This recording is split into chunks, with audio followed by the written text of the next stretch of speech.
உயிர் நாடியை பிடித்த ஈரான். லட்ச ரூபாய் விலையை தாண்ட போகும் பெட்ரோல் டீசல் விலை. அதிர்ச்சியில் சிக்கி தவிக்கும் இந்தியா.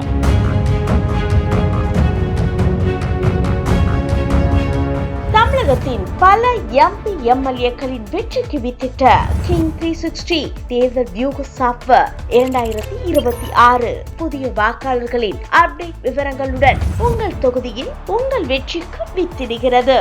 உங்கள் வாக்காளர்கள் தொகுதி, பூத், ஆண், பெண், வயது என பல வகைகளில் ஒரே நொடியில் உங்கள் விரல் நுனியில் bulk WhatsApp, bulk voice call, viral தேர்தல் பிரச்சாரங்கள், ட்ரெண்டிங் செய்திகள் என கிங் 360 தேர்தல் வியூக பணிகள் குறித்த விவரங்களுக்கு உடனடியாக இணைந்திடுங்கள். கிங் டிவி நேயர்கள் அனைவருக்கும் வணக்கம். இப்போ உலகளாவிய மக்கள் ரொம்ப பரபரப்பா பேசக்கூடிய விஷயம் என்னன்னு பாத்தீங்கன்னா, ஈரான், இஸ்ரேல், அமெரிக்கா போர். எப்போ இந்த போர் முடிவுக்கு வரும், எப்போ இயல்பு நிலையை திரும்பும் அப்படின்னு ஈரான் மக்களும் சரி, இஸ்ரேல் மக்களும் சரி, ஏன் உலகளாவிய மக்கள் எதிர்பார்த்துட்டு இருக்காங்க. ஏன்னா இந்த இரண்டு நாட்டு போரால ரெண்டு நாடு மட்டும் இல்லாம எத்தனையோ நாடுகள் பாதிப்பு அடைஞ்சுட்டா இருக்காங்க. அதுல முக்கியமா சொல்ல போனா இந்த போர் சார்ந்த தகவல் ஒவ்வொரு நிமிஷமும் வெளிவந்துகிட்டு தான் இருக்கு. அதுவும் அந்த தகவல்கள் எல்லாம் பார்க்கும் போது நம்மளுக்கு ஒரு பகீர்ன்ற ஒரு விஷயம் தான் உருவாகுது. ஏன்னா என்னடா இப்படி தகவல் வருது, இங்க இத்தனை இறந்துட்டேன்னு சொல்றாங்க, இங்க ஏவுகணை வீசிருக்காங்க, இங்க ஏவுகணை மூலமா பல கடைகள்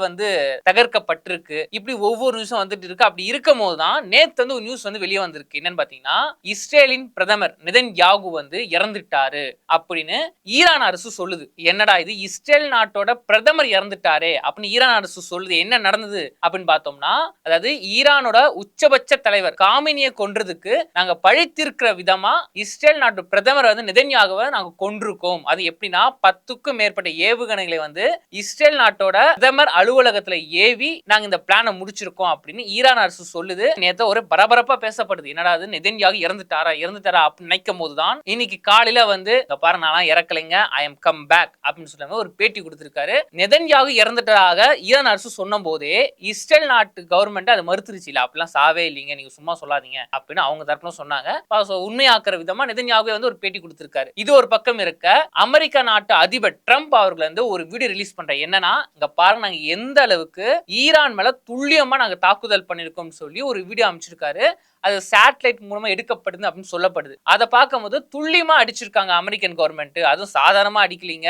அமெரிக்கா கிட்டத்தட்ட 4 மாசமா எஃபெக்ட் போட்டு சிஐஏயோட ரிப்போர்ட்டை வாங்கி இந்த ஒரு தாக்குதலை ஏற்படுத்திருக்கு அப்படின்னு தெரிய வருது. அதுவும் ட்ரம்ப் அவர்கள் இன்னொரு விஷயத்தையும் சொல்றாரு. என்னன்னு பாத்தீங்கன்னா, நாங்க கிட்டத்தட்ட அந்த 3 நாள் போர்ல 1000 இடங்களை நாங்க குறி வச்சோம், அந்த 1000 இடத்தையும் நாங்க தாக்குதல் பண்ணி முடிச்சிட்டோம் அப்படின்னு ட்ரம்ப் அவர்கள் அவரோட அந்த வீடியோல சொல்லியிருக்காரு. அது மட்டும் இல்லாம மிக முக்கியமான விஷயம் என்னன்னு பாத்தீங்கன்னா, ட்ரம்ப் அவர்கள் இன்னொரு விஷயத்தையும் சொல்ற. என்னன்னா, ஈரான் கவர்மெண்ட் இத்தோட எல்லா விஷயம் முடிச்சுக்கிட்டா பிரச்சனை கிடையாது, ஆனா இதுக்கு மேலே நாங்க போர் பண்ணுவோம்னு சொல்லி அறிவிச்சாங்கன்னா, அதாவது போர் இன்னும் தொடர்ந்தாங்கன்னா, அமெரிக்கன் கவர்மெண்ட்டும் இஸ்ரேல் கவர்மெண்ட் சும்மா இருக்காது, நாங்க 1 மாசம் தொடர்ந்து போர் பண்ணவும் தயார். 3 நாள் போருக்கே ஈரானிலும் சரி இஸ்ரேலும் சரி மிகப்பெரிய ஒரு இழப்பு வந்திருக்கு. 1 மாசம் நாங்க தொடர்ந்து பண்ணுவோம் அப்படின்னா எதை வெளிக்காட்டுதுன்னு பாத்தீங்கன்னா, ஈரான் நாங்க அழிச்சிடும் மொத்தமாக அப்படின்னு ஒரு விஷயத்த ட்ரம்போட பேச்சு வெளிக்காட்டுது அப்படின்னு உலகளாவிய தலைவர்கள் சொல்றாங்க.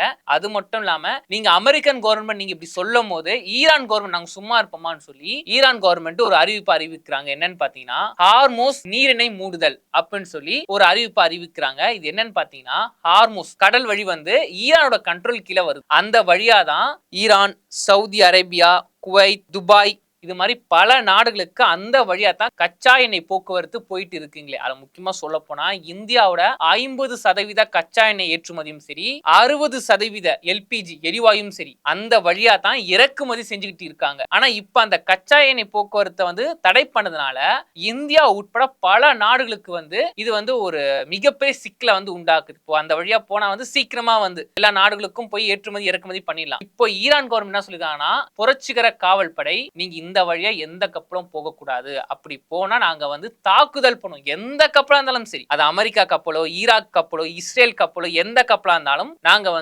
துவம்சம் பண்ணிடுவோம் அப்படின்னு நாங்க அறிவிச்சிருக்காங்க. அப்ப இதன் வழியா நம்ம என்ன புரிஞ்சுக்கலாம்னா, இந்த ஒரு விஷயத்தால பல நாடுகள்ல பொருளாதார பிரச்சனை ஏற்படும். ஏன்னா அந்த வழியா போனா கச்சா எண்ணெய் சீக்கிரமா இறக்குமதி பண்ணிடலாம். இப்ப அங்க தடை போட்டதுனால 4500 கிலோமீட்டர் சுத்தி தான் வர்த்தகமே பண்ற மாதிரி. அப்படி பண்ணோம்னா அந்த பொருளுக்கான விலையும் சரி, கப்பலுக்கான வரியும் சரி, அப்புறம் அப்புறம் போயிட்டு வர செலவு பல விஷயங்களை வந்து பல நாடுகள் அடிவாங்க. அதுல முக்கியமா இந்தியா வந்து அதிகப்படியான அடி வாங்கப்படும் அப்படின்னு இந்திய பொருளாதார நிபுணர்கள் சொல்றாங்க. இன்னும் ஒரு படி மேல போய் இந்த போரால வந்து முதலீட்டாளர்கள் எல்லாரும் வந்து தங்கத்து மேல முதலீடு பண்ண போறாங்க. அப்படி தங்கத்து மேல முதலீடு பண்ணா தங்கத்தின் விலை வந்து அதிகரிக்கும். அப்படி அதிகரிச்சுச்சுன்னா சாமானிய மக்களும் சரி பாமர மக்களும் சரி பாதிக்கப்படுவாங்க அப்படின்னு நிபுணர்கள் சொல்றாங்க. இப்ப இதெல்லாம் பார்க்கும்போது நம்ம என்ன தெரிஞ்சுக்கணும் அப்படின்னா, எங்கேயோ ஈரான் இஸ்ரேல் அமெரிக்கா போர் வந்தாலும் அது பல நாடுகளை பாதிப்பு கொடுக்கும். முக்கியமா இந்தியாவுக்கு அது அதிகப்படியான பாதிப்பை கொடுக்கும் அப்படின்னு ஒரு விஷயத்த புரிஞ்சுக்கலாம். அதனால இந்த போர் முடிவுக்கு வந்தாதான் எல்லா நாடும் வந்து இயல்பு நிலைக்கு வரும் அப்படின்னு நம்ம தெரிஞ்சுக்கணும். அதெல்லாம் பொறுத்திருந்து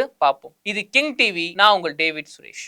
தமிழகத்தின் பல எம்பி எம்எல்ஏக்களின் வெற்றிக்கு வித்திட்ட கிங் 360 தேர்தல் வியூக சாப்ட்வேர் 2026 புதிய வாக்காளர்களின் அப்டேட் விவரங்களுடன் உங்கள் தொகுதியில் உங்கள் வெற்றிக்கு வித்திடுகிறது.